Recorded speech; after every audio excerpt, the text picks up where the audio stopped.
Hello दोस्तों, board exam 2025 Hindi का viral paper. अगर आप क्लास 10वीं के छात्र हैं तो मैं आप सबके एक ऐसा वीडियो लेकर के आया हूं कि आप लोग अभी तक कुछ भी नहीं पढ़े हैं ना, तब भी आप लोग आराम से 60-65 नंबर लेकर के आ सकते हैं 70 में। तो आइए सबसे पहले देखते हैं ये मैं आप सबके लिए एक पेपर लेकर आया हूं। अब मैं जितना बता रहा हूं आप लोग उतना तैयार कर लीजिएगा ना, तो आप लोग को 100% है कि 60-65 नंबर कोई नहीं रोकेगा। सबसे पहले देखिए, ये आपका हिंदी का पेपर है। यहाँ पे आप लोग अपना अनुक्रमांक भर दीजिएगा, ऐसे यहाँ पर अपना नाम भर दीजिएगा। ठीक है, अब क्वेश्चन कॉल करेंगे। सबसे पहले रही बात बहुविकल्पी की, जो 20 नंबर का क्वेश्चन होगा ना, तो इसमें आपको जो आप कुछ भी नहीं पढ़े हैं ना, तब भी आपको 10 नंबर या 15 नंबर आ जाएगा आसानी से। देखिएगा क्या करना है। करना क्या है कि एक से लेकर के आप लोग इसमें देखिए, एक से लेकर के यहाँ 13 तक, एक से लेकर के 13 तक। जैसे मान लीजिए यहाँ दिया गया, उपन्यास भूले बिसरे के चित्र के लेखक कौन है? तो उपन्यास भूले बिसरे चित्र के लेखक आपके भगवती चरण वर्मा है। तो इस तरीके से आप लोग एक नंबर वाला बस देख लीजिएगा, याद नहीं करना है, और आपको टाइम नहीं है तभी थोड़ा सा भी देख लीजिएगा। उसके बाद कहा गया कि कमल का सिपाही के लेखक कौन है? तो कमल का सिपाही के लेखक आपका अमृत राय। ये आप लोग को याद ही होगा, देख लीजिएगा एक बार। ठीक है, रामधारी सिंह दिनकर की रचना है तो संस्कृति के 4 अध्याय। इस तरीके से आप लोग कम से कम 15 ठो बहुविकल्पी आप लोग याद कर लीजिएगा। अब जैसे राम दरबारी रचना के उपन्यासकार हैं, तो आपका हो जाएगा क्या? श्री लाल शुक्ला जी हैं। वैसे ही विष्णु प्रभाकर किस युग के कहानीकार हैं? तो इनमें से कोई नहीं, वे शुक्लोत्तर युग के, इसमें शुक्लोत्तर युग दिया नहीं है, तो उनमें से कोई नहीं हो जाएगा। भाव विलास के रचनाकार के लेखक कौन है? तो आपका देव देव हो जाएंगे। ठीक है, उसके बाद देखिए चितंबरा के रचनाकार कौन है? तो सुमित्रानंद पंत हो जाएंगे। इस तरीके से आप लोग कम से कम 15 ठो आप लोग ऐसे याद कर लीजिएगा। ठीक है, ये आप लोग 15 ठो याद कर लीजिएगा। उसके बाद देखिए क्या करना है। अब बहुविकल्पी में करना क्या है, यहाँ देखिए, यहाँ पे आ गया आपका हास्य रस। ठीक है, हास्य रस का अस्थाई भाव। तो आप लोग जानते हैं कि हास्य रस, करुण रस, वीर रस, वियोग रस, संयोग रस, इसका जो 4-5 आपके सिलेबस में दिया गया है क्लास 10 के, उसमें आप लोग अस्थाई भाव याद कर लीजिएगा। जब आप लोग अस्थाई भाव याद कर लेंगे ना, देखिए वही पूछा है कि हास्य रस का अस्थाई भाव क्या होता है? तो आपका हास्य रस का अस्थाई भाव हास्य होता है। जैसे आपको पूछ जाएगा करुण रस का क्या होता है, तो शोक होता है। तो इस टाइप में आप लोग परिभाषा बिल्कुल मत याद कीजिएगा, हम केवल बोल रहे हैं आपका अस्थाई भाव याद कर लीजिएगा, क्योंकि अस्थाई भाव ही पेपर में पूछता है। ठीक है, उसका से आप लोग देखिएगा रोला और सोरठा, दो छंद है आपका, रोला और सोरठा। तो उसमें से आप लोग केवल रोला और छोटा की सोरठा में कितनी कितनी मात्राएं होती है उसको आप लोग याद कर लीजिएगा। जैसे पूछा गया है कि रोला के प्रत्येक चरण में कितनी मात्राएं होती है, तो 24। ठीक है, और यहाँ पूछा गया सोरठा छंद के पहले और तीसरे चरण में कितनी मात्राएं होती है? तो पहले और तीसरे चरण में आपकी होती है कितना? तो 11-11। उसके बाद से होती है तीसरे और चौथे में 13-13। तो इसको आप लोग केवल मात्राएं याद कर लीजिएगा कि इसमें कितना मात्राएं होती है। ठीक है, उसके बाद से आपको दिया गया उपसर्ग। तो आप लोग उपसर्ग एकदम आसान याद कर लीजिए। जैसे मान लीजिए सु का उपसर्ग, सु से बन जाएगा आपका क्या? सुगम। अ से उपसर्ग याद कर लीजिएगा, अ से अति, इस टाइप में। ठीक है, अ से, परि से, प्रति से, इस टाइप में आप लोग उपसर्ग याद कर लीजिएगा। मात्र 5 को उपसर्ग याद कीजिएगा, आप लोग 100% आ जाएगा। उसके बाद से क्या करना है, देखिए उसके बाद दिया गया आपका कि नवरत्न। नवरत्न में समास है, तो आप लोग समास देखिए, मान लीजिए जैसे चौराहा हो गया, चौपाया हो गया, लंबोदर हो गया, महर्षि हो गया। ठीक है, ये सब आप लोग आराम से इतना कम से कम 5-6 समास आप लोग याद कर लीजिएगा। वहां से आपको एक लड़ जाएगा, और भी आपको टिक लगाना होगा। ठीक है, तो इस तरीके से आप लोग कर लीजिएगा। उसके बाद देखिए, यहाँ पे देखिए, उसके बाद से आपको आ जाएगा पर्यायवाची। ठीक है, पर्यायवाची हर साल एगो पेपर में आता है। जैसे मान लीजिए पृथ्वी का यहाँ दिया गया है, तो आप लोग पृथ्वी का, आकाश का, गंगा का, घर का, महर्षि का, ठीक है, आंख का, घोड़ा का, इस टाइप में आप लोग एकदम सिंपल सिंपल छोटे छोटे क्लास में जो पढ़ाया जाए वही आपको मिलता है इसमें। तो आप लोग पर्यायवाची शब्द आप लोग याद कर लीजिएगा। 5 ठो पर्यायवाची शब्द याद कीजिएगा, आप लोग 100% पेपर में करके आएंगे। जितना मैं बता रहा हूँ ना, इतना आप कर लेंगे ना, तो आराम से 60-65 नंबर आपको कोई नहीं रोकेगा। ये आपका भाई का वादा है। अब देखिए यहाँ पे वर्णात्मक प्रश्न खंड ब आएगा। ठीक है, ये आपका 50 नंबर का रहेगा।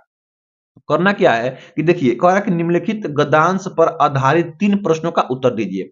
मैं आप सबको ये बता दूं कि मित्रता चैप्टर एक ऐसा चैप्टर है कि जिसमें हर साल पेपर में आता ही आता है। तो आप लोग मित्रता चैप्टर को एक बार रट लीजिएगा। बस आपको अगर कुछ भी नहीं आता है ना, तो बस मित्रता चैप्टर को आप लोग याद कर लीजिएगा।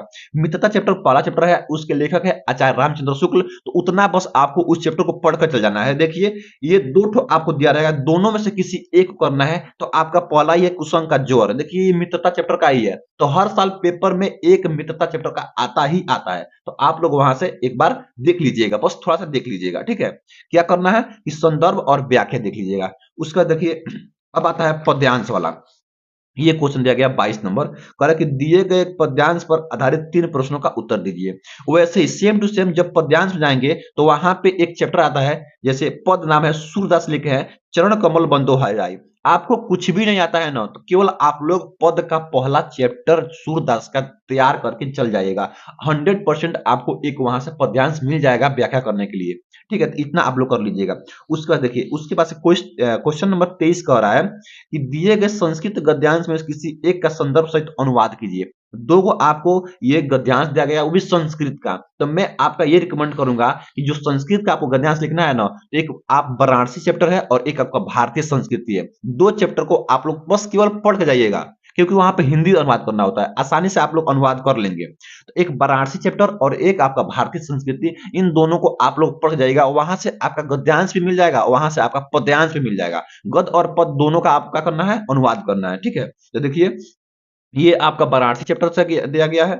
उसके बाद देखिए क्वेश्चन नंबर आपका है 24 का, कि दिए गए संस्कृत पद्यांश में किसी एक का संदर्भ सहित हिंदी में अनुवाद कीजिए। देखिए ये जो आपका दो श्लोक दिया गया है, यानी कि पद दिया गया, ये और ये देखिए, सर्वे भवन्तु सुखिनः वाला और बंधम मरणम वापी वाला, इन दोनों में से किसी एक को करना होता है। देखिए आपका ये पहला ही भारतीय संस्कृति से मिल गया।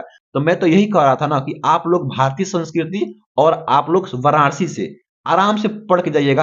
आपको वहां से गद्यांश भी मिल जाएगा और वहीं से आपका पद्यांश भी मिल जाएगा। तो हिंदी में आप लोग यहाँ पे अनुवाद कर लीजिएगा। ठीक है, उसका देखिए, उसके बाद से करना क्या, अपने पठित काव्यखंड के आधार पर निम्नलिखित में से किसी एक का उत्तर दीजिए। दो ठो आपका, जैसे मेवाड़ मुकुट आपको होगा, आपके यहाँ मेवाड़ मुकुट, किसी के यहाँ दूसरा चलता है, तो आप देख लीजिए कि अपने जिले में क्या चलता है। जैसे हमारे जिले में मेवाड़ मुकुट चलता है ना, तो क्या करना है कि मेवाड़ मुकुट में आपको महाराणा प्रताप का चरित्र चित्रण याद कर लेना है, उनका कैरेक्टर याद कर लेना है, क्योंकि चरित्र चित्रण हर साल पेपर में आता ही आता है। तो किसी एक को करना होता है, तो 3 नंबर आपको यहाँ से कंप्लीट मिल जाएगा। ठीक है, उसके बाद से क्या करिएगा, उसके बाद से अगला में क्या करना है, देखिए अगला दिया गया कि दिए गए लेखकों में से किसी एक का लेखक का जीवन परिचय। मैं बताने वाला हूं कि इस टाइम जो मैं बताऊंगा ना, वही आएगा पेपर में। आप लोग मेरा वीडियो पेपर के बाद खोल कर देखिएगा।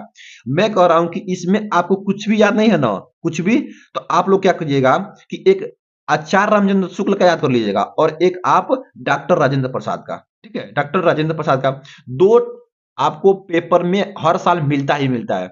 अगर टाइम नहीं है तो आप लोग पहला याद कीजिएगा, आचार्य रामचंद्र शुक्ल का। आचार्य रामचंद्र शुक्ल का हर साल पेपर में आया ही आया है। अगर टाइम है तो इन दोनों को आप लोग याद कर लीजिएगा, और टाइम नहीं है, नहीं याद कर सकते, तो एक बार आचार्य रामचंद्र शुक्ल का जीवन परिचय पढ़ कर जाइएगा। ठीक है, ये 100% आता ही आता है। वैसे ही कवियों में, कवियों में देखिए कह रहा है कि दिए गए कवियों में किसी एक लेखक का, एक कवि का जीवन परिचय लिखिए और उनका एक एक रचना का नाम लिखिए। करना क्या है कि इसमें आप लोगों को हम बोलेंगे दो याद कीजिएगा। दो कौन कौन, एक महाकवि सूरदास का और एक महा गोस्वामी तुलसीदास का।